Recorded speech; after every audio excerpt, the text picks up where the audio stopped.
Well, hopefully you didn't stay up too late last night watching the big game, because not only are you still feeling it, along with the typical Monday fog, but because you deprived your body of the rest that it needs. And when you don't get that rest, problems can arise, ranging from just feeling tired to long-term health complications. Delmarva Life's Sean Stryker stopped by the Sleep Center at Peninsula Regional Medical Center to see firsthand how his body would react to sleep deprivation. There's nothing quite like a good night's sleep. But what is it exactly our bodies are doing while they're catching some Z's? Your body's resting, it's storing energy, it's healing. Your body is very smart about what it needs. If you have an injury to your toe, it knows what to give it. If you have a pulled muscle, it knows what to do. If you're tired, it'll just rest you. Linda Hurley, the director of the Sleep Center at Peninsula Regional Medical Center, says the average adult should try to get between 7 and 9 hours of sleep each night. And when we don't get enough sleep, Linda says it's our bodies that pay the price. Well, if it's short term, your reaction time is off, a lot like you've been drinking. The more sleep deprived you are, the slower your reaction time. You have poor judgment. You're more emotional.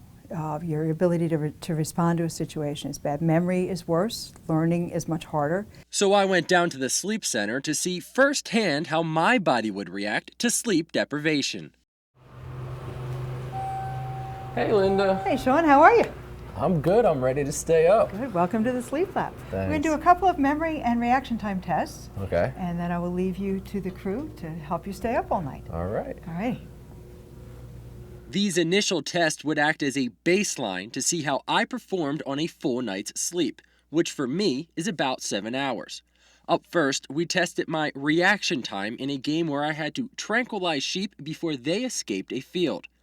Next up, a memory test.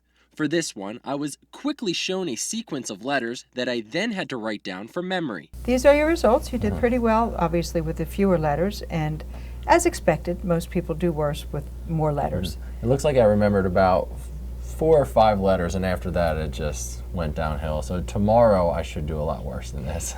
That would be the expectation. I was then left at the Sleep Center to stay up for the entire night. I was able to keep myself awake for most of the night by moving around a lot. I was feeling pretty good until 5:30 hit.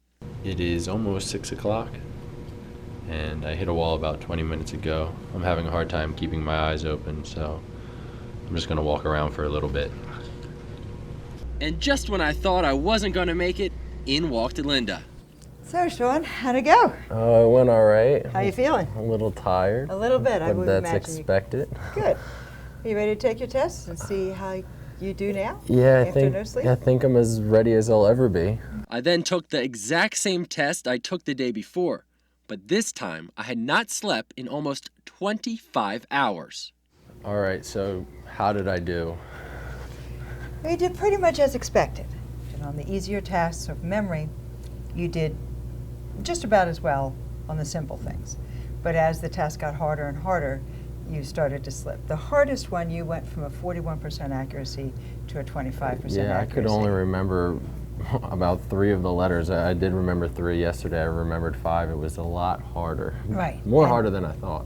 Absolutely. Yeah, people, and that's a really good point, because people have not a very good clarity about how much they are impaired when they're sleep deprived. They think they're fine, and they'll get in a car. So that takes us to the most important part, is if you're driving. Your reaction time was dramatically different. And that can be the difference between hitting the guy in front of you, assessing your situation quickly, and being able to react to it. Your reaction time was considerably worse. Yeah, 1/10 of a second, which doesn't sound like a lot, but and it you really were very is. surprised by that. I was. But that's really important. If people don't understand how impaired they are when they don't have enough sleep, and they'll get in a car thinking they're fine, and they're not. In fact, the CDC conservatively contributes 5,000 to 6,000 fatal car crashes each year to drowsy drivers. While these numbers are frightening, the long-term effects of sleep deprivation are even more scary. Long-term is very serious.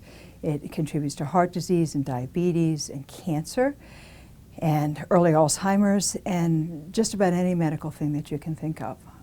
sleep deprivation either makes worse or accelerates.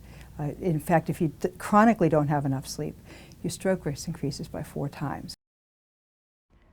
Wow, eye-opening information. Now tomorrow, Sean does part 2 of the story where he takes a look at some of the things that may be preventing you from getting a good night's sleep. Wow. That sums it up as wow. Now, most of us know that the magic number of hours to sleep at night is 8. But according to the National Institute of Health, or NIH, 40% of Americans are sleep deprived. That means that the average American sleeps less than 7 hours a night. The NIH says adults should be getting between 7 and 8 hours of sleep each and every night, while school-age kids should be getting about 10. So, why aren't we getting enough sleep?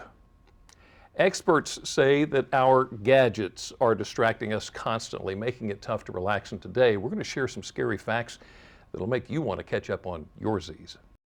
Did you know sleep plays the same role as nutrition and exercise in overall safety? When you lack sleep, you lose 20 to 50% of your decision-making, reaction time, situational awareness, memory, and communication. Sleeplessness also increases the appetite for fatty foods, leading to a higher risk for obesity, cardiovascular disease, and diabetes. Even in mental illness, sleep deprivation is determined in nearly all psychiatric conditions, from bipolar disorder to anxiety problems. There's also been research linking poor sleep to Alzheimer's.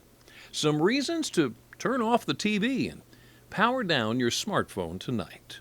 Now, as Sean Stryker mentioned a little bit earlier, fatigue is one of the top causes of car crashes. A 2-hour documentary covers all sorts of information on sleep. It's called Sleepless in America, and it's a collaboration between Nat Geo, the National Institutes of Health, and the Public Good Projects. I want to see that. That's going to be good. And you may be collaborating with your family members on the next big home improvement project. Have no fear. Up next, we hear from Angie Hicks of Angie's List on how to survive your next remodel. Maybe all you're looking to add to your home right now are some nice family photos, but just don't have an efficient way to get them up on the wall. Still ahead, we put the new hanging level to the test. But first, we've been talking about the importance of sleep. Dr. Oz has more on how to fight insomnia.